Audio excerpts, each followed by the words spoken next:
En 2002, un peintre polonais expose dans une galerie d'art de Cracovie. Il présente notamment sa nouvelle série de peintures qu'il appelle les allégories du XXe siècle. Sur ces toiles, on trouve des représentations de mères portant leurs jeunes enfants. Les portraits sont accompagnés d'animaux, de bouquets de fleurs et d'une nourriture abondante. En bref, l'ambiance générale est plutôt joyeuse et réconfortante.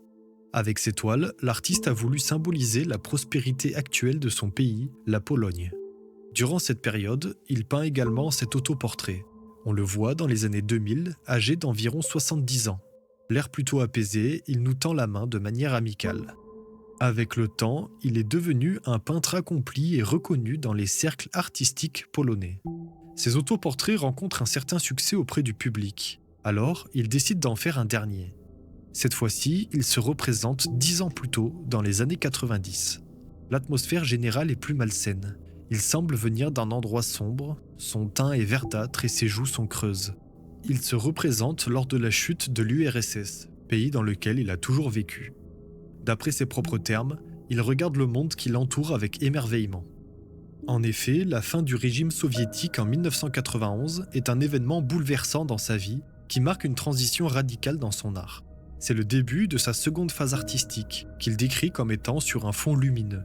À partir de ce moment, il ne peindra plus que des tableaux optimistes, à l'image des allégories du XXe siècle. Mais avant d'entrer dans sa phase lumineuse à plus de 60 ans, Stefan Sentomirski a longtemps vécu dans une phase bien plus sombre. Une période où l'artiste a tenté de représenter les événements traumatiques de son enfance. Pour donner un avant-goût de cette période, remontons en 1968. Il est âgé de 40 ans et décide de peindre un autoportrait qu'il intitule Rêve.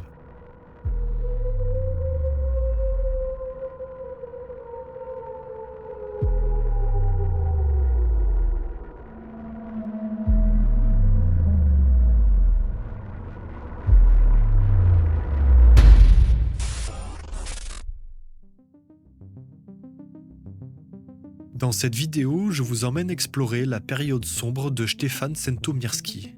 Grâce à ses peintures, nous allons retracer son histoire et analyser la façon dont il a représenté ses traumatismes pendant plus de 40 ans.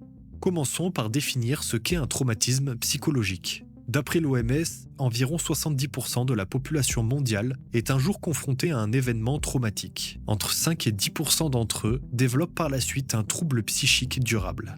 S'il existe aujourd'hui des accompagnements et des traitements adaptés, ces troubles sont longtemps restés incompris. Il a fallu attendre les grands conflits du XXe siècle pour que le phénomène prenne une ampleur encore jamais vue. Durant la Première Guerre mondiale, l'utilisation massive de l'artillerie a plongé les soldats dans un état de stress intense. En réponse à cette violence, de nombreux hommes ont développé des réactions physiques comme des tremblements incontrôlés, des paralysies ou un mutisme total. À l'époque, les médecins parlent d'obusite ou de shell shock en anglais. Mais ces symptômes sont mal compris et les traitements inadaptés. On pense que ces blessures sont d'ordre physique et non psychologique. Ces hommes que la médecine ne peut pas soigner sont alors accusés d'être faibles et de simuler pour éviter les combats. Il faut attendre les années 70-80, avec les nombreux traumatisés de la guerre du Vietnam, pour que le concept de trouble du stress post-traumatique soit cliniquement défini. En France, ce trouble n'est reconnu qu'en 1992. Aujourd'hui, on sait que le traumatisme survient lorsqu'une personne est confrontée à une situation si violente que sa mémoire ne parvient pas à organiser le souvenir de façon cohérente. Il reste fragmenté, chaotique et peut ressurgir sous forme de réactions physiques incontrôlées, comme les tremblements dont on a parlé. Les souvenirs traumatiques relèvent de la mémoire dite non déclarative. Ils s'expriment de façon non verbale, mais par le biais de stimulus comme des images, des sons ou des odeurs. Par exemple, le simple bruit d'un pétard peut faire revivre un souvenir traumatique à un ancien soldat. Ces personnes plongent alors dans un état d'hypervigilance constant qui entraîne de l'anxiété, de la fatigue, un isolement social et des troubles du comportement. Dans les cas les plus graves, cette détresse peut conduire à des addictions, voire au suicide. Pour tenter de se libérer, certaines personnes se tournent vers l'art qui offre de nouvelles formes d'expression, comme l'écriture, le chant, la peinture ou même la danse. En effet, le processus créatif peut aider à assimiler les souvenirs traumatiques à la mémoire déclarative. Mettre une image sur une émotion négative permet de mieux l'appréhender et donc de réduire l'hypervigilance. Aussi, la créativité permet de partager des événements traumatisants avec un public, ce qui peut entraîner un sentiment d'appartenance et une reprise du lien social. Depuis, l'art-thérapie a largement prouvé son efficacité dans l'accompagnement des personnes traumatisées. Pour ce premier épisode, partons à la découverte d'une enfance traumatisante marquée par la guerre et la déportation, celle de Stefan Sentomirski-Sibirak. Bienvenue dans Catharsis.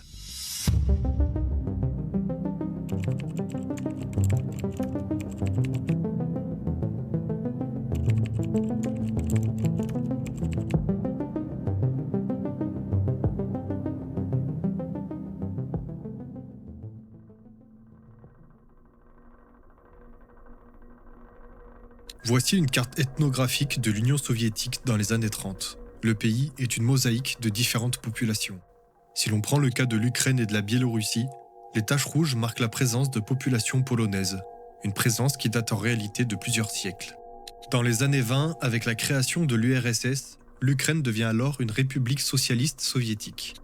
Si les bolcheviks se montrent d'abord conciliants avec les Polonais d'Ukraine, leur sort va progressivement basculer. La guerre russo-polonaise de 1919-1921 et la présence d'une noblesse polonaise puissante en Ukraine entraînent la méfiance des soviétiques, qui les accusent d'espionnage, de détourner des richesses ou encore de conspirer contre le régime. La propagande soviétique les désigne alors comme des ennemis potentiels. Cette méfiance atteint son paroxysme avec les vagues d'arrestations et de déportations des années 30. C'est dans ce contexte que naît Stefan Sentomirski en 1928. Issu d'une famille polonaise catholique, il grandit dans la ville de Kamieniec-Podilski, située dans la nouvelle République socialiste soviétique d'Ukraine. Pour comprendre son histoire, prenons son autoportrait intitulé Pendule. Dans ce tableau, Stefan Sentomirski revient sur les 3 dates qui ont marqué sa jeunesse, symbolisées par ces pendules qui le frappent. Le premier coup est à la tête. Nous sommes en 1933, l'année où ses grands-parents sont arrêtés puis déportés. Puis vient un coup au ventre, 1936. Stefan et sa famille sont arrêtés puis déportés en Sibérie. Enfin, il est frappé aux jambes, définitivement déstabilisé. L'année 1948 marque la fin de l'exil, mais le traumatisme est là, et le retour à la vie normale semble difficile. Stefan se représente ligoté, symbole de sa liberté volée. Puis des feuilles tombent de l'arbre qu'il porte sur la tête, symbole de ses années de jeunesse qu'il a perdues en Sibérie. Comme couleur de fond, il choisit le rouge vif, une couleur récurrente dans l'art de Stefan. Elle symbolise le sang et la mort, mais aussi et surtout la couleur de la Russie soviétique. Au retour de l'exil, il ressent le besoin de raconter son histoire. Il veut peindre ce qu'il n'arrive pas à dire. Alors, après avoir obtenu son diplôme de l'Institut des Beaux-Arts de Moscou dans les années 50, il commence à peindre. Cet autoportrait daté de 1951 le représente blotti dans le coin de son premier studio à Moscou. Il est installé dans un grenier où la pluie et le gel s'infiltrent. Pour se protéger du froid, il est obligé de porter une épaisse fourrure. Stefan adopte rapidement le nom de Sibirak, qui signifie littéralement exilé en Sibérie. La déportation n'est plus seulement un événement traumatique de sa vie, mais une part intégrante de son identité. Pendant 40 ans, des années 50 aux années 90, Sibirak peint en silence. Il lui est évidemment impossible d'exposer librement ses œuvres centrées sur les crimes du système soviétique. Alors, il les cache dans son atelier. Il accumule des centaines de toiles, créant une constellation cauchemardesque de ses traumatismes. Bienvenue dans le fond sombre.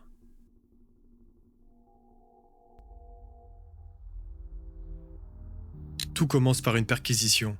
Au milieu de la nuit, les agents du NKVD, la police d'État soviétique, frappent à la porte. Le père de Sibirak est menotté, puis embarqué dans le camion du NKVD. Placé au centre du tableau, légèrement éclairé par l'aube, la voiture noire domine la scène. Dans ses écrits, Sibirak compare ce camion au diable, qui effraie autant les enfants que les adultes. Le personnage s'agrippe à son foyer. Il n'y reviendra plus jamais. Sur les côtés, 2 visages surplombent la scène. Ceux de Staline et de Beria, son bras droit sanguinaire, chef du NKVD. Les policiers fouillent la maison. Ils disent chercher de l'or et des armes. Ce n'est qu'un prétexte pour arrêter la famille. Mais pour montrer la violence de cette perquisition, Sibirak ne représente pas directement les policiers du NKVD. À la place, il choisit une autre image, celle d'un enfant, seul, caché sous sa couverture. Face à la violence de la scène, il entre en état de choc. Son corps se fige. Il lui est impossible de bouger ou de détourner le regard. Le père de Sibirak est jeté en prison. Stefan garde quelques souvenirs de cette période. Celui de sa maman, qui au retour de ses visites à la prison, devait rester alité plusieurs jours pour soigner ses blessures aux jambes à cause de ses bottes. mais aussi quand elle lui raconte ses courts moments passés dans la cellule avec lui. Elle décrivait sa nouvelle apparence, la tête rasée, l'uniforme rayé et les cicatrices. Dans la prison, le père de Sibirak refuse de signer les aveux rédigés par le NKVD qui le rendraient coupable d'espionnage. Alors, il est réveillé toutes les nuits. Les policiers lui plongent la tête dans une bassine d'eau pour simuler une noyade. Ils lui cassent toutes les dents, le privent de nourriture et de sommeil. Il sait très bien que s'il finit par signer les aveux, il sera exécuté le lendemain. Alors, malgré la torture, il s'accroche à sa foi et n'avoue rien. Faute d'aveu, il est envoyé au goulag. Le reste de la famille est arrêté, puis embarqué dans des wagons à bestiaux. Commence alors un long calvaire, celui du voyage vers la Sibérie. Le trajet dure plusieurs semaines, mais pour le jeune Sibirak, il semble durer des années. 50 ans plus tard, il raconte être toujours hanté par le bruit des rails. Alors, pour en finir avec ce souvenir, il peint ce tableau. Il choisit pour l'occasion une toile gigantesque de 4 mètres sur 2, formant un triptyque. Il peint le wagon en rouge vif, ce qui contraste avec la blancheur monotone de la Sibérie. On remarque des ossements le long de la route et des corbeaux dans le ciel, symbole de la mortalité élevée à bord du convoi. Pour souligner la violence psychologique du voyage, Sibirak dit « J'ai mûri à l'âge de 8 ans ». Après de longues semaines, le train les a laissés. C'est la première nuit en Sibérie. Le ciel est rouge et les corbeaux sont toujours là. Les hommes, absents de la toile, sont occupés à enterrer les morts de la journée. Le froid est si terrible que ceux qui s'endorment ne se réveillent pas. Sibirak peint des gardes soviétiques. Il ne comprend d'ailleurs pas leur utilité, puisque s'échapper n'est pas envisageable. Il n'y a rien à plusieurs dizaines de kilomètres à la ronde. Ils sont entourés d'étendues gelées et de forêts infestées de loups. Alors, pour protéger les enfants, les mères forment de véritables cocons. Elles se sacrifient pour les nourrir et les maintenir au chaud. Ces œuvres appartiennent à la série des Madones du XXe siècle. Elles suggèrent que, malgré la violence du monde extérieur, tant que le noyau familial subsiste, l'espoir demeure. Mais pour ces milliers de Polonais exilés, ce n'est que le début du cauchemar. Comme celui de Sibirak, les pères sont bien souvent envoyés au goulag. Cette femme dit adieu à son mari qui porte déjà sa tenue de prisonnier. Elle ne peut pas parler ou se plaindre de ce qui arrive, alors la bouche n'est pas représentée. Il ne reste qu'une expression de désolation. Mais ce regard aussi s'efface peu à peu. La réalité devient trop dure à voir. Pour ces hommes, commence alors l'horreur des camps de travail. Durant l'ère stalinienne, le goulag, abréviation de Direction générale des camps, est un réseau gigantesque qui comprend des milliers de camps répartis sur tout le territoire. Mais au-delà du système de répression, le goulag est un élément absolument indispensable de l'économie soviétique. La main-d'œuvre ne coûte rien et permet d'entamer des travaux gigantesques dans des régions hostiles. La mortalité est très élevée, mais le système est alimenté en permanence par de nouvelles arrestations. Sous Staline, entre 1929 et 1953, c'est plus de 18 millions de personnes, hommes et femmes, qui passent par les goulags. Les peines données sont absurdes. L'écrivain Alexandre Solzhenitsyn est condamné à 8 ans de travail forcé pour avoir critiqué Staline dans une correspondance privée.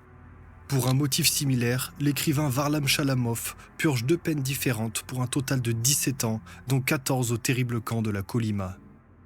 Mais beaucoup, comme le père de Stéphane, sont arrêtés sur de fausses accusations. Le NKVD fixe des quotas à l'avance. Ces condamnés sont ensuite contraints d'avouer des crimes sous la torture. Environ 2 millions de personnes meurent au goulag. Une fois dans ces camps, la vie des prisonniers appelés zèques est rythmée par le travail forcé. À 5 heures, la cloche du réveil sonne. Les zèques sont affectés aux mines, à la construction ou encore au déboisage. On retrouve dans ces œuvres des éléments dépassant la peinture. Cordes, cadenas, symboles de l'enfermement. Ces nœuds coulants symbolisent la mort, que ce soit par exécution, suicide ou bien par l'épuisement dû au travail. En 1971, Sibirak peint Goulag. Dans ce tableau, un zèque se retrouve complètement recouvert de barbelés. Pour lui, aucun échappatoire n'est possible. Le camp devient une partie intégrante de son corps. On imagine la douleur de l'enfermement et du travail, symbolisée par les barbelés qui entrent dans sa peau. Ses jambes sont rachitiques, dues au manque de nourriture. Au goulag, les rations dépendent des quotas de production fixés pour la journée. S'ils ne sont pas atteints, alors la ration est diminuée. Sa tête est recouverte d'une chapka que les prisonniers ne quittent jamais. Dans certains camps, la température peut atteindre moins 50 degrés. Une nouvelle fois, Sibirak attire notre regard sur cet œil. Le personnage semble nous regarder une dernière fois avant d'être définitivement englouti par les barbelés. Les Eks n'ont plus de nom, ils sont désignés par des numéros. Les corps sont abîmés par le froid, le travail et les mauvais traitements. L'humanité disparaît, les visages s'effacent, les membres se tordent. Les Eks ne représentent plus qu'une masse informe, vaguement humaine.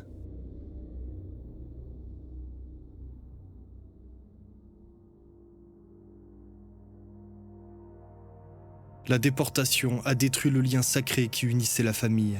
La mère, le père et le fils, chacun est enchaîné, seul, isolé des autres. Personne ne sait s'ils pourront être un jour réunis. Ils ne peuvent qu'attendre en silence, impuissants. Les soviétiques profanent le sacré. Ils piétinent les croyances. Plus rien n'a de valeur, ni la foi, ni la vie, ni la vérité. Il ne reste que la souffrance, le mensonge et l'injustice. Sibirak représente les victimes comme des martyrs religieux. Les épouses de déportés, considérées comme des ennemis du peuple, sont placées sous une surveillance particulière. Elles aussi vivent l'enfer. On les envoie aux travaux les plus difficiles. À partir d'un certain âge, les enfants aussi sont enrôlés dans des brigades de travail, comme Klima, la sœur aînée de Stéphane. Alors, les madones se retrouvent seules. Les tableaux qui suivent font partie des plus tristes que Sibirak ait peints. Ils représentent la véritable descente aux enfers de ces mères polonaises isolées de leur famille. Celle-ci traîne une croix pour enterrer son enfant.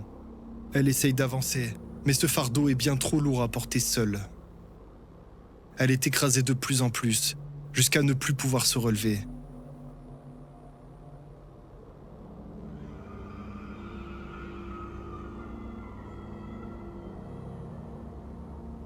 Il ne reste que ses grandes mains squelettiques pour se cacher les yeux et les oreilles. Le décor même finit par disparaître. Il ne reste plus rien, plus de couleur, plus de vie, plus d'espoir.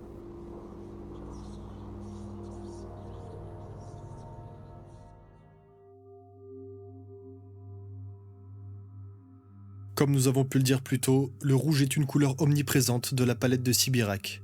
C'est une façon de pointer du doigt le régime soviétique, coupable du malheur de sa famille et de ses milliers de Polonais. Mais il lui arrive aussi de juger plus frontalement les coupables. En 1972, il peint le Cercle Rouge, une roue dans laquelle sont incrustés des portraits de Staline.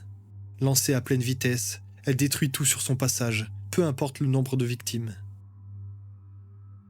L'image est centrée sur le mouvement de cette roue qui semble être parfaitement incontrôlable. Si on se réfère à la pente, elle devrait continuer d'avancer et même d'accélérer, créant toujours plus de dégâts et de chaos sur son passage. Voici une représentation encore plus explicite de Staline. Ici, Sibirak choisit la couleur verte, peut-être pour sa contradiction avec le rouge, ce qui présenterait Staline comme un imposteur de l'idéologie communiste, un système pourtant issu d'une révolte socialiste, mettant le peuple à l'honneur tout en détruisant le privilège bourgeois. Mais de cette révolution, il ne reste qu'une dictature répressive et violente. Staline porte une armure et une épée, à l'image des anciens tsars de Russie.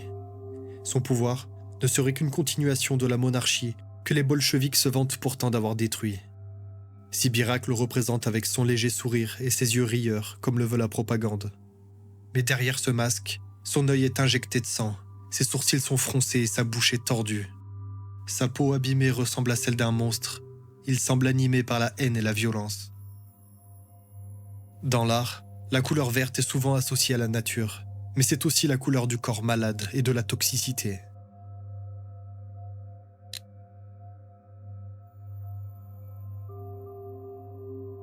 Dans le tableau Les Idolâtres, un funambule aux yeux bandés avance en équilibre. Poussé par une propagande intense, il ne peut ni s'arrêter ni se retourner. Il est guidé par un portrait de Staline, entouré d'une auréole rouge à l'image des saints catholiques.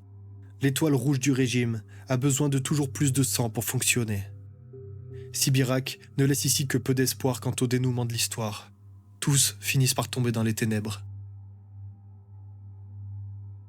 L'année 1937 correspond à l'apogée des purges staliniennes.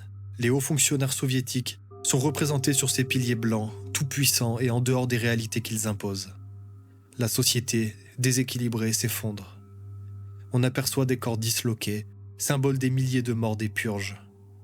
Encore une fois, les idoles sacrées, autrefois piliers de la civilisation, sont écrasées.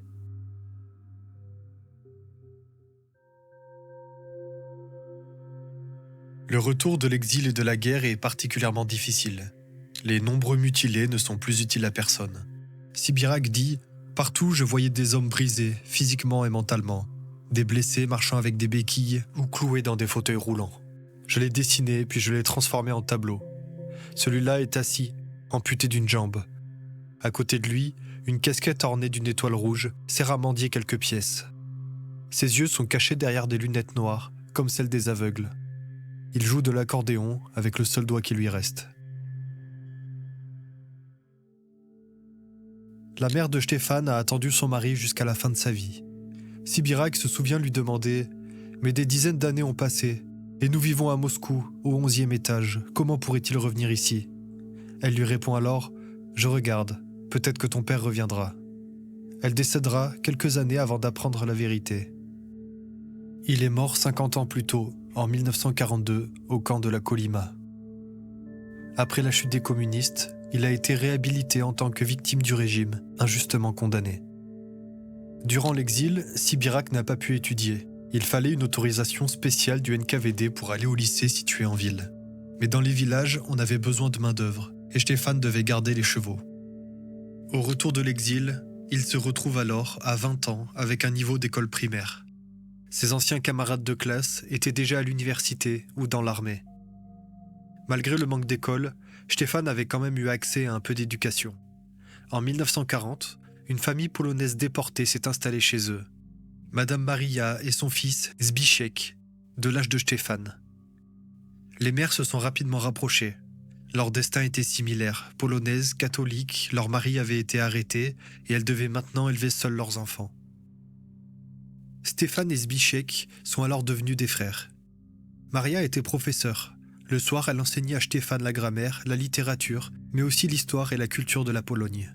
Zbigniew aussi lui apprenait plein de choses. En échange, Stéphane l'aidait à comprendre le russe. Sibirac parle de ces moments comme d'un refuge, une ouverture sur le monde avec la découverte de la Pologne et même de l'Europe.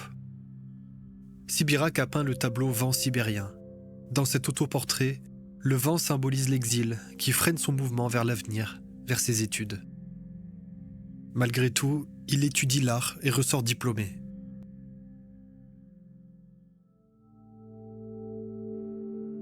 Pendant les années qui suivent, Sibirac peint ses souvenirs douloureux de Sibérie. Chaque toile le libère un peu plus de ses démons.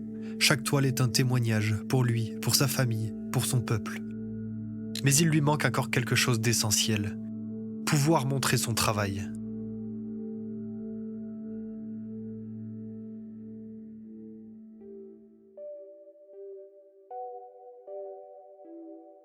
En 1990, Stéphane est retourné vivre en Pologne. La même année, il monte sa première exposition à Varsovie. Elle s'intitule « Ils ont survécu ». À cette occasion, Stéphane donne quelques interviews. Pour la première fois, son nom apparaît à la télévision et dans les journaux. Le soir du vernissage, alors qu'il va être interviewé, quelqu'un lui tape sur l'épaule. Il se retourne et voit un homme de grande taille, d'à peu près son âge. Après un court moment, ses yeux s'écarquillent. « Zbigniew, c'est toi ?» Les deux se sont pris dans les bras. Stéphane n'a pas réussi à retenir ses larmes. Chacun avait écrit des dizaines de lettres à l'autre, mais les soviétiques les avaient toutes interceptées. Après ces retrouvailles, Stéphane et Zbigniew ont de nouveau passé beaucoup de temps ensemble. Les années suivantes sont intenses. Stéphane participe à près de 80 expositions, dont environ 25 individuelles en Pologne et à l'étranger. De nombreux articles et reportages sont faits sur sa vie et sur son œuvre. Après une enfance marquée par la déportation et des années de création dans l'ombre, Stéphane Sentomirski voit finalement son œuvre trouver sa place dans les galeries, les musées et la mémoire collective. Une reconnaissance tardive, mais profondément méritée. Pour revenir sur son histoire, Sibirac a dit « Les communistes avaient réuni en Sibérie les Polonais déportés dans les années 30 et 40, pensant qu'ils s'épuiseraient ensemble. Mais au contraire, en se soutenant les uns les autres, ils se sont renforcés, comme cela s'était déjà produit tant de fois dans notre histoire. » Je pense qu'on peut tous s'inspirer de Stéphane. Il a connu la souffrance, le deuil et la censure durant la majeure partie de sa vie. Et pourtant, il n'a jamais cessé de dénoncer et de croire qu'un jour il pourrait montrer son art au monde entier. En plus d'être un artiste remarquable, Stefan Sentomirski est un modèle de courage et de résilience. Il s'éteint en 2011, à l'âge de 83 ans.